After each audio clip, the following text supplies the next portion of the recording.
Alright, so transfer deadline day is here. Transfer deadline day पे हम आ चुके हैं और आप देख सकते हैं जैसे कि मैं अपने यूजुअल जगह पे नहीं हूँ, मैं ट्रैवल कर रहा हूँ और अगले कुछ दिन तक ट्रैवल करूँगा, तो इसलिए आपको 100% जो है वो सेम सेटअप और आवाज़ के लिए अगर थोड़ा बहुत उसमें डिग्रेड हुई है आवाज़, तो sorry about that, but let's get started with the transfer news.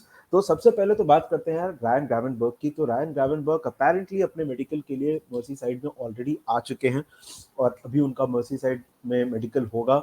और if we are able to register him today, अगर आज हम उनका रजिस्ट्रेशन क्लोज कर देते हैं तो वो एस्टन विला के साथ खेलने के लिए भी अवेलेबल हो सकते हैं। अब रायन ग्रावेनबर्ग के ऊपर हमने कल बात की कि वो कैसे प्लेयर हैं और वो किस तरह ये क्वालिटीज ऐड करेंगे लिवरपूल में, उसके ऊपर तो आप हमारा डिटेल्ड वीडियो कल का देख सकते हो और उसमें आप समझोगे कि अम, वो एक प्रॉपर नंबर 6 नहीं है। और हमको भी यही लगता है कि लिवरपूल का जो प्रोफाइल है, जिस तरह से हम एटलीस्ट ये ट्रांसफर विंडो को अप्रोच कर रहे हैं, हम एक प्रॉपर नंबर 6 के लिए नहीं जा रहे हैं, हम एक हाइब्रिड टाइप के प्लेयर के लिए जा रहे हैं और बाद में maybe will add a number 6 maybe in जनवरी या फिर अगले ट्रांसफर विंडो में। क्या हम इस स्ट्रैटेजी के साथ 100% खुश हैं? नहीं, बिल्कुल नहीं। लेकिन क्या हमको लगता है कि this might be the way we are going? Yes, I personally feel this is the way it is going to go. और हम मुझे नहीं लगता है कि हम अभी कोई भी प्लेयर को ऐड करने वाले हैं एक नंबर 6 पोजीशन में। That leaves us with Wataru Endo at number 6 और स्टीफन बैचेटिच जो कि काफ़ी यंग हैं, काफ़ी इनएक्सपीरियंस्ड हैं। ये दो प्लेयर्स जो हैं ये खेलेंगे नंबर 6 पोजीशन पे हमारे लिए जब तक हम इस चीज़ को एड्रेस नहीं कर दें। रिस्की जरूर है, but Ryan Gravenberch is also an exciting addition. Yes, Bayern Munich में उनका उतना अच्छा इफेक्ट नहीं रहा बिकॉज बायर्न म्यूनिक जिस तरह से खेलती है वो एग्जैक्टली फिट नहीं हो पाए। एक बात यहाँ पे मानने वाली जरूर है कि रायन ग्रावेनबर्ग इनिशियली लिवरपूल के लिस्ट पे थे। उनको पिछले साल जब वो आयैक्स से बायर्न जा रहे थे उस टाइम पे भी टारगेट किया गया था, बट उस टाइम पे हम वो ट्रांसफर नहीं कंप्लीट कर पाए थे।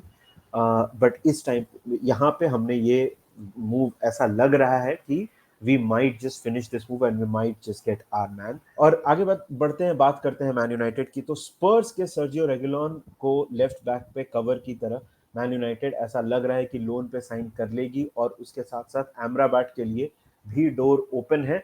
हालांकि एमराबाट पे थोड़ी देर पे आएंगे क्योंकि वो फुलम और वो इसमें लिवरपूल ये पूरा इंटरकनेक्टेड मामला है। बट सर्जियो रेगुलोन, देखिए ये बहुत एक्साइटेड नहीं है बहुत सारे यूनाइटेड फैंस इस न्यूज़ से, और वो समझी बात है क्योंकि सर्जियो रेगुलोन ने बहुत कुछ अचीव नहीं किया है। ऑफ कोर्स एक प्रॉमिस उनका बहुत हाई था, बट वो उतना रेगुलरली फीचर नहीं कर पाए हैं, उसमें इंजरीज, बैड फॉर्म, सारी चीज़ें इंक्लूडेड हैं। बट मार्क कुकुरेया की जो डील थी वो शायद थोड़ा कॉम्प्लिकेट हो सकती थी, इसलिए यहाँ पे सर्जियो रेगुलोन के लिए जा रहे हैं। और it is one of those transfers that you would want to watch out. जैसे हमने देखा है कि कुछ प्लेयर्स को एक नए मैनेजर के अंडर एक नया लीज ऑफ लाइफ मिल सकता है। क्या सर्जियो रेगुलोन के साथ ऐसा होगा? हमको वो वेट करना पड़ेगा, हमको देखना पड़ेगा कि ऐसा उनके साथ होता है या नहीं होता है। और उसके बाद आते हैं एमराबाट के ऊपर। तो एमराबाट टू मैन यूनाइटेड ये जो है ये one of the worst kept secrets in football right now, football transfer की दुनिया में। क्या मैन यूनाइटेड ये ट्रांसफर कंप्लीट कर पाएगी? अब देखिए ये पूरा इंटरकनेक्टेड सा मामला है क्योंकि लिवरपूल ने ग्रावेनबर्ग के लिए बात की थी इसी विंडो में और उसके पहले भी, जैसे मैंने बोला, इस विंडो में बात की थी बायर्न म्यूनिक से around June. But Bayern Munich ने उस टाइम पे बोला कि नहीं, रायन ग्रावेनबर्ग अभी अवेलेबल नहीं है। और उसके बाद उनको एक नंबर 6 की तलाश थी, तो the player they have identified is Fulham के जॉ पालिनिया। और वो मूव भी लाइकली है ट्रांसफर होने का। तो बिकॉज फुलम के पास अगर वो, और पालिनिया ने मूव के लिए पुश किया है, तो अगर आप वो मूव की बात करोगे तो यहाँ पे क्या होता है कि फुलम के पास एक नंबर 6 नहीं है। तो अब मैन यूनाइटेड के लिए एक रास्ता खुल गया है कि शायद वो स्कॉट मैकटोमिने, जिसको वो वैसे भी ऑफलोड करने की कोशिश में थे मैन यूनाइटेड, वो अगर फुलम को ऑफर कर दें और वो रास्ता खुल जाए उनके पास कि वो जाके एमराबाट के लिए बिड कर सके, क्योंकि एक जगह खाली हो जाएगी और एक फंड्स भी आपको वहां से अवेलेबल हो जाएंगे, तो आप जाके अमराबाट के लिए बिड कर सकते। तो एक न्यूज़ ये भी आई थी कि फुलम खुद शायद अमराबाट के लिए ट्राई करेगी, हालांकि उसके चांसेस मुझे कम लगते हैं। What I feel is if Palhinha अगर पालिनिया बायर्न जाते हैं, रायन ग्रावनबर्ग लिवरपूल आते हैं, तो एक जगह खाली होगी, वहां पे शायद मैकटोमिने जा सकते हैं और मैकटोमिने की जगह पे अमराबाट आ सकते हैं। तो ये 4 क्लब के बीच में एक चेस का गेम चल रहा है, बिल्कुल इस तरह से। एक्साइटिंग न्यूज यार, लिवरपूल पे अगर वापस आए तो मुझे अभी भी लगता है कि एक defender late move transfer deadline day पे, हालांकि अगर रायन ग्रावनबर्ग भी होता है तो वो भी एक ट्रांसफर डेडलाइन डे मूवी है। और there are a lot of things that are you know interdependent, काफी सारी चीजें ऊपर नीचे हैं यहाँ पे, जो हमको देखना पड़ेगा कि वो अचीव हो पाता है या नहीं हो पाता है। और लास्ट में बात करें बार्सिलोना की थोड़ी सी, तो अंसु फाटी एक टाइम पे जो मेसी के सक्सेसर थे, नंबर 10 शर्ट उनको दी गई थी लियोनेल मेसी की। He might be on his way to Brighton loan पे, और उसकी वजह से जाओ फिलिक्स का रास्ता शायद खुल सकता है कि जाओ फिलिक्स शायद वापस नहीं, जाओ फिलिक्स शायद बार्सिलोना आ जाए। अंसु फाटी पे पहले बात करते हैं, जाओ फिलिक्स पे तो आई थिंक बहुत ज्यादा बात हुई है, बहुत सारे लोगों ने बात की है। देखो, personally I feel this is a good move, right? Because Ansu Fati probably needs थोड़ा time away from the limelight, और अगर वो किसी यूरोप के जो टॉप 12 है, जो बिग 12 है, उसमें से किसी में जाते तो लाइमलाइट से दूर नहीं रह पाते। ब्राइटन एक अप एंड कमिंग टीम है, उनका मैनेजर बहुत प्रॉमिसिंग है, तो शायद से एक लाइमलाइट से थोड़ा दूर रह के वो चीज़ को शायद वो अब्जॉर्ब कर सकें और उनके करियर के लिए अच्छी चीज़ हो सके। यस, जो उनका प्रॉमिस था अभी तक तो he is not lived up to his promise. ये सारे बार्सिलोना फैंस भी अग्री करेंगे मेरे साथ जब मैं ये बोलूंगा तो। बट उसके पीछे रीजन बहुत सारे हैं। इंजरीज एक बहुत बड़ा रीजन है उसका। फॉर्म, जो जब उनको चांसेस दिए गए तो वो बार्सिलोना का इंटरनल अपहीवल काफी चला है पिछले कुछ सालों से, तो that kind of a situation does not help. और वहां पे अंसु फाटी जो थे वो अपने पोटेंशियल को फुलफिल नहीं कर पाए हैं अभी तक।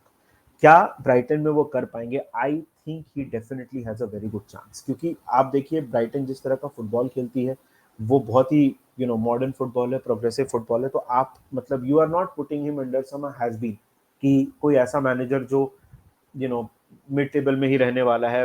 Roberto De Zerbi is one of the most exciting young managers in football right now. तो उनके नीचे उनके अंडर उनको खेलने को, सीखने को बहुत कुछ मिलेगा। You get to learn a lot, and वहां से शायद शायद एक चांस है कि उनका करियर रिवाइव हो सकता है। और उसके बाद चूंकि ये लोन मूव है, अगर if you talk about the best possible outcome, तो बार्सिलोना के लिए it will work out very well. और अगर वापस आए बार्सिलोना के ऊपर, तो बार्सिलोना जाओ फिलिक्स के लिए जा रही है। अब जाओ फिलिक्स बहुत, अगेन ये मेरा ओपिनियन है, मेरे हिसाब से he is quickly becoming the curious case of Joao Felix very very fast. Because जिस तरह से उनका करियर एथलेटिको मैड्रिड में, he always had a lot of talent, he still has a lot of talent. आपको flashes में वो दिखा है। वर्ल्ड कप की आप बात कर लो, आप पोर्चुगल में बात कर लो, आप एथलेटिको मैड्रिड में बात कर लो, चेल्सी में भी एक दो मैचेस में दिखा है उनके फ्लैशेस ऑफ ब्रिलियंस। क्या वो इनफ है? I think not. Will Barcelona be a good move for him? I think yes, because आप अगर उनके क्लब्स की बात करो यार, डियोगो सिमियोने का फुटबॉल बहुत सूट नहीं किया। If you talk about the kind of player that jaw Felix is. अगर चेल्सी की बात करो तो अगेन ग्राहम पॉटर के अंडर और नए ओनरशिप के अंडर वहां पे अलग ही एक तूफान चल रहा था। उसके बीच में वो आए थे और he could not do what he was supposed to do. Barcelona again, जैसे मैंने डिजर्बी के बारे में बोला, जावी के अंडर एक एक्साइटिंग यंग मैनेजर, एक अटैकिंग फुटबॉल इंटेंट के साथ उनको खेलने को मिलेगा। लेकिन जो स्पॉटलाइट की बात है, वो जो अंसु फाटी एंजॉय करेंगे, कि जो स्पॉटलाइट उनके ऊपर उतनी नहीं होगी। जाओ फिलिक्स अगर बार्सिलोना जाते हैं तो उनके ऊपर ये स्पॉटलाइट काफी ज्यादा होगी, and I think this is a critical season for जाओ फिलिक्स। अगर ये मूव होता है तो उनको बिल्कुल 100% इस सीजन परफॉर्म करना पड़ेगा, otherwise it is fast becoming a case of कि भाई इतना प्रॉमिस था मगर ज्यादा कुछ हो नहीं पाया। और मतलब ये it is not a good thing to happen, because मुझे अभी भी लगता है कि जाओ फिलिक्स इज एक्सट्रीमली टैलेंटेड, और he is he's on his way to becoming a very successful footballer। लेकिन ये सीजन बहुत ही इंपॉर्टेंट है। इस सीजन के बाद कुछ बहुत सीरियस सवाल पूछे जाने चाहिए अगर उनको ये बार्सिलोना मूव मिलता है तो। और आखिरी में बात करते हैं कोल पामर की, जो कि मैनचेस्टर सिटी जा रहे हैं, सॉरी मैनचेस्टर सिटी से चेल्सी जा रहे हैं। तो यार देखो, आई एम सरप्राइज्ड, क्योंकि कोल पामर द प्राइस, देखिए प्राइस के बारे में तो क्या हम डिस्कस करें, ये सप्लाई और डिमांड की बात है, मगर आई थिंक बुक्स बैलेंस करने का तो खेल भी नहीं होगा, बिकॉज ऐसा नहीं है कि मैनचेस्टर सिटी कोई मतलब वहां पे आई डोंट थिंक पैसे का उतना कोई इशू है। देखिए, I am surprise because I personally feel that Cole Palmer is one of the most talented youngsters, and ये this could be one of the transfers that Manchester City can regret. मैं थोड़ा surprise हूँ कि ये move अब मतलब allow भी हो गया, क्योंकि जैसा हमने देखा था, पेप उनको इंटीग्रेट कर रहे थे अपनी टीम में, और आपने कुछ इंपॉर्टेंट मैचेस में भी कोल पामर को खेलते हुए देखा, बड़े मैचेस में, कम्युनिटी शील्ड में हमने खेलते हुए देखा। तो आप को लगेगा ऐसा कि आप अगर देख रहे हो तो आपको ऐसा लगेगा कि यार ये तो इंटीग्रेट हो रहे हैं, क्योंकि फोर्डन की बात होती है जहाँ पे, which is who is another amazing footballer. तो आपको लग रहा है कि शायद उस पाथ पे जा सकते हैं Cole Palmer, but he is going to Chelsea. I think इसमें चेल्सी ही विनर है, क्योंकि Cole Palmer is going to be a great player according to me, but I am a little puzzled. मुझे ये मूव अप्रूव कैसे हुआ वो मुझे थोड़ा समझ में नहीं आया। खैर, ये था हमारा transfer round up. I think आज के दिन में जैसे जैसे दिन आगे बढ़ेगा, हम काफी और चीजें देखने वाले हैं, क्योंकि ट्रांसफर डेडलाइन डे है और कुछ मैडनेस होने वाली है। आपको क्या लगता है कि कौन सा वो मैड डील है जो आपको लगता है कि होगा, या कोई एक ऐसी डील जो आपको लगता है नहीं होने के चांसेस हैं, शायद लास्ट मोमेंट पे ब्रेक डाउन हो जाए? आप हमको बताइए कमेंट सेक्शन में। अगेन, जस्ट टू रीट्रेट भाई, अगर साउंड में थोड़ी प्रॉब्लम है तो सॉरी, आई एम ट्रैवलिंग, और वीडियोस यहाँ पे बनते रहेंगे और हम आपके पास आते रहेंगे।